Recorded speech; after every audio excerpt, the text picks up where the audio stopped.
orang yang tegar, orang yang selalu berusaha sabar. Kalian berbagi emosi kalian kepada siapapun.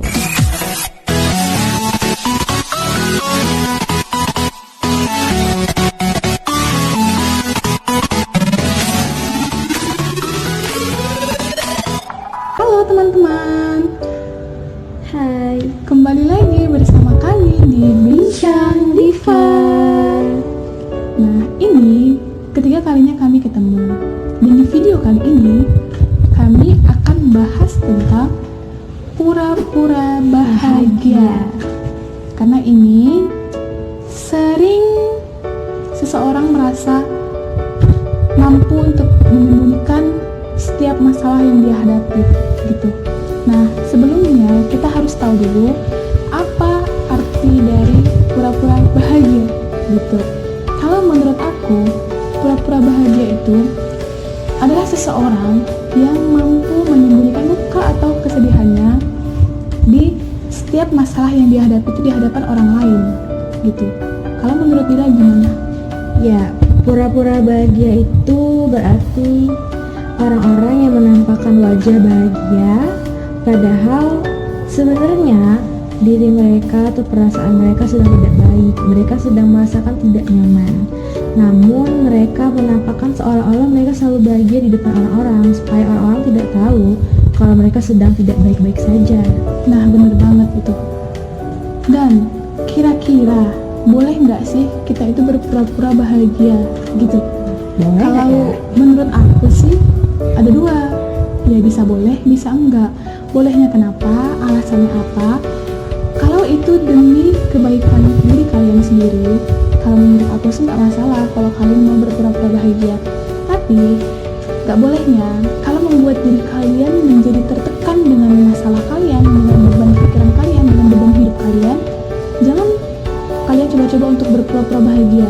Jika bercerita dengan Tuhan kalian, dengan seseorang yang kalian percaya membuat hati kalian menjadi lebih lega, ceritakan saja. Jangan sampai kalian berpura-pura bahagia gitu. Kalau menurut Dila gimana? Boleh atau Sebenarnya enggak? pura-pura bahagia itu boleh, bahkan dianjurin pada beberapa kondisi ini. Contohnya kalau kalian di kampus, mungkin di rumah kalian punya masalah atau lagi sedang sedih, kan nggak mungkin kan kalian bawa ke kampus misalnya Iya, kalian bilang, benar. Pak dosen saya lagi sedih loh, Pak dosen jangan tugas banyak-banyak, kan nggak mungkin. Mereka juga nggak akan mau tahu, Iya ya kan? sih, harus pandai-pandai. Nah, atau kalian mau utarakan perasaan kalian di depan orang-orang pakai mic gitu, kan nggak mungkin juga. Jadi harus sesuai dengan kondisi. Yang tidak boleh itu berpura-pura bahagia selamanya, nggak ada cuti. Ya, jadi kayak lagi sendiri tetap pura-pura bahagia, lagi jumpa sahabat sendiri tetap pura-pura bahagia. Padahal sebenarnya kalian sedang nggak baik-baik aja nih. Hatinya sedang terluka gitu ya. Nah, di pura-pura bahagia ini itu ada dampaknya. Kalian perlu tahu juga. Kalau menurut kami sendiri ada dampaknya, dampak positif dan dampak negatifnya gitu. Kalau menurut aku dari dampak positifnya itu yang pertama, bisa membuat kita menjadi orang yang lebih kuat, orang yang tegar, orang yang selalu berusaha sabar gitu.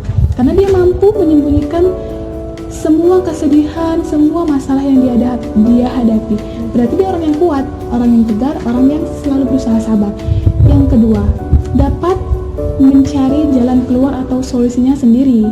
Kenapa? Karena orang yang mampu menyembunyikan luka atau kesedihannya di hadapan orang lain, itu berarti dia juga berusaha untuk mencari jalan keluarnya sendiri.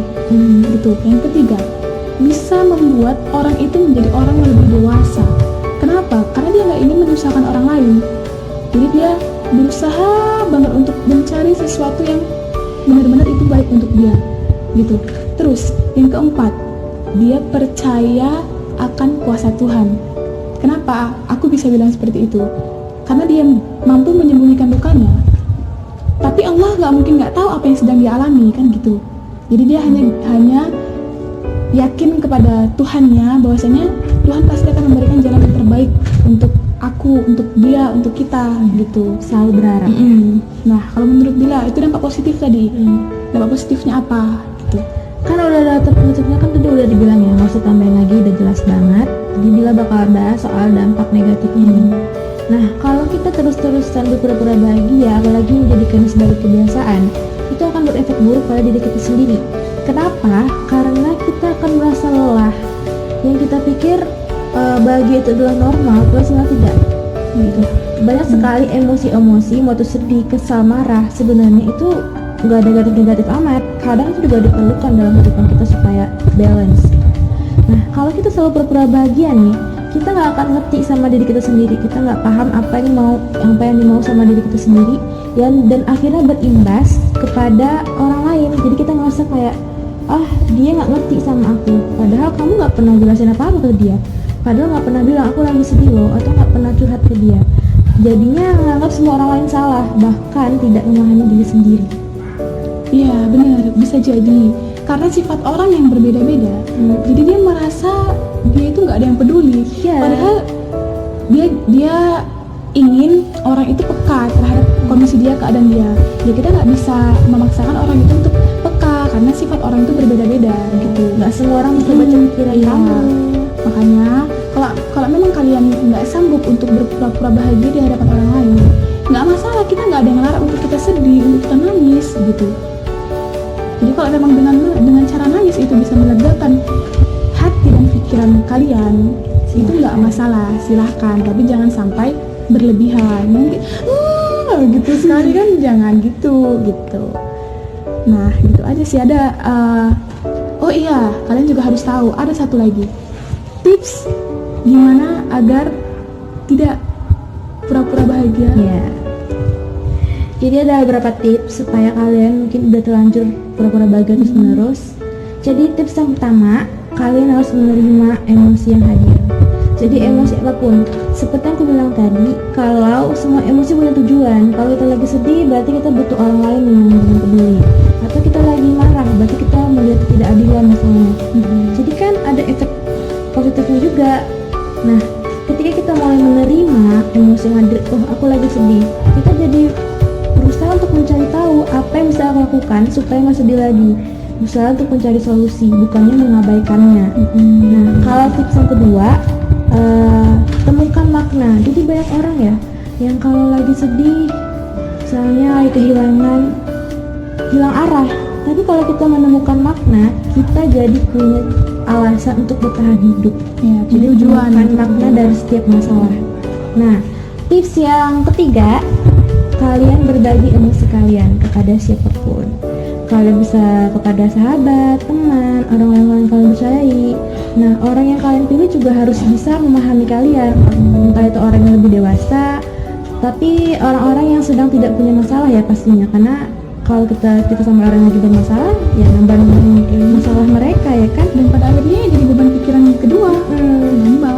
Kalau kalian nggak percaya sama siapapun di dunia ini, misalnya kalian nggak punya sahabat yang kalian percaya untuk berbagi cerita, kalian bisa tulis di diary, misalnya Dear siapa gitu, diary sahabat, atau kalian buat surat ya, buat surat untuk Tuhan, Dear God misalnya, bisa aja. Atau nggak pandai nulis nih, mager, itu bisa kalian VN aja tuh di handphone kalian, atau semuanya. Bisa diketik kan di handphone biasanya banyak keep atau catatan yang bisa untuk kita tulis. Karena biasanya dengan cara menulis itu bisa memindahkan sedikit apa yang ada di beban pikiran kita itu ke dalam tulisan itu gitu. Jadi mungkin bisa melegakan hati dan pikiran kita juga.